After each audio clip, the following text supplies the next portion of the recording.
किसान भाइयों नमस्कार। जय श्री कृष्णा।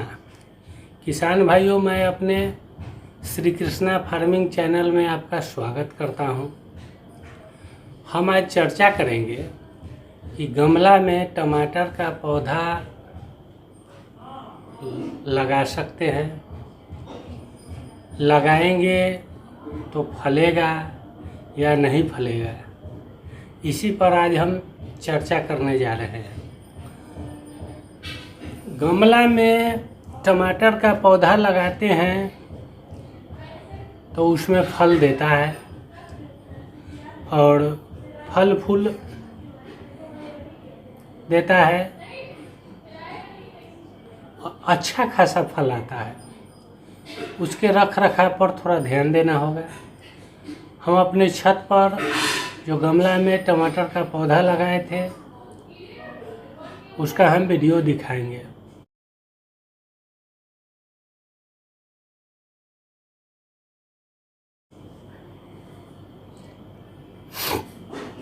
हमारा उद्देश्य है किसान भाइयों, हमारे सभी मित्रों को मैं बताने का कोशिश कर रहा हूँ कि जैविक खेती क्यों ज़रूरी है। प्रदूषण के कारण सब कुछ प्रदूषित होता चला गया है। रासायनिक खाद के प्रयोग से फल फूल सब्जी तमाम चीज़ प्रदूषित हो गई है और इसका वजह है तरह तरह का बीमारी।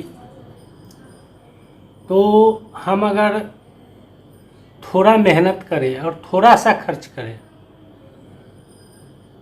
तो जैविक फल फूल सब्जी प्राप्त कर सकते हैं। सर्वप्रथम हम आपको बताएंगे कि जैविक फल फूल सब्जी का उद्देश्य तो सब जानते हैं, ये क्यों ज़रूरी है। लेकिन जैविक फल फूल सब्जी उगाने के लिए हम थोड़ा सा परिश्रम करेंगे, थोड़ा उसमें समय देंगे तो हमारा इंटरटेनमेंट भी होगा और हमको उसका लाभ मिलेगा जब हम शुद्ध और जैविक फल फूल सब्जी प्राप्त करेंगे। अब गमला में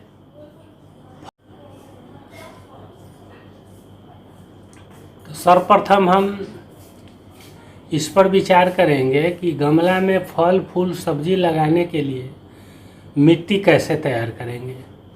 तो मिट्टी तैयार करने के लिए एक भाग खेत का मिट्टी लाएंगे और उसमें एक भाग जैविक गोबर खाद, उसके जगह पर हम वर्मी कंपोस्ट ले सकते हैं, पुराना गोबर का खाद ले सकते हैं या सूक्ष्म जैविक खाद जो भी उपलब्ध हो।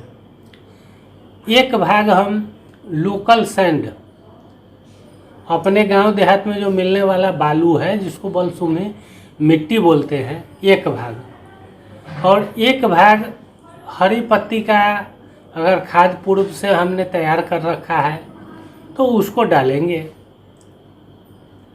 डाल करके अच्छे से इस मिश्रण को तैयार कर लेंगे। फिर हम एक गमला लेंगे। हम प्लास्टिक का डोल का उपयोग करते हैं और डोल के पेंदी में पेचकस को गर्म करके 4-5 छिद्र कर देते हैं। उसमें उस छिद्र के ऊपर से 1 इंची मोटा गिट्टी कंकर रख देते हैं ताकि उसका ड्रेनेज होल जो है सो बंद, मिट्टी से बंद ना हो। उसके बाद उस गमला में इस मिश्रण को डाल देते हैं। इस मिश्रण को अच्छी तरीक़ा से मिला करके डाल देते हैं।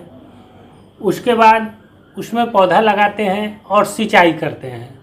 तो सिंचाई करने में यह बिल्कुल ध्यान रखना है कि अधिक मात्रा में हम सिंचाई न करें और कम भी न करें। अधिक मात्रा में करने से क्या होता है, ये ड्रेनेज होल के माध्यम से आवश्यक पोषक तत्व बार बार बहता रहता है, जिससे पौधे के विकास में थोड़ा कमी हो सकता है।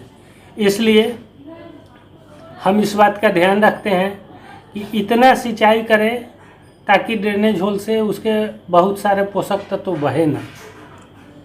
अब हम आइए आपको अपने छत के गमला में जो टमाटर का पौधा है उसका फ़ोटो दिखाता हूँ।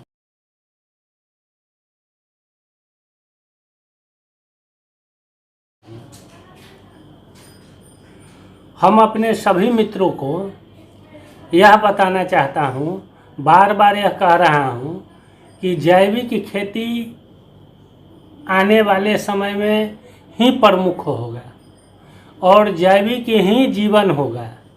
जैसे हम कहते हैं कि जल ही जीवन है, वैसे जैविक ही जीवन होगा।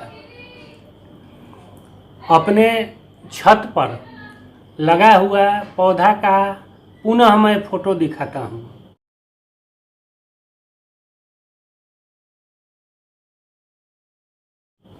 आप उसको देखें।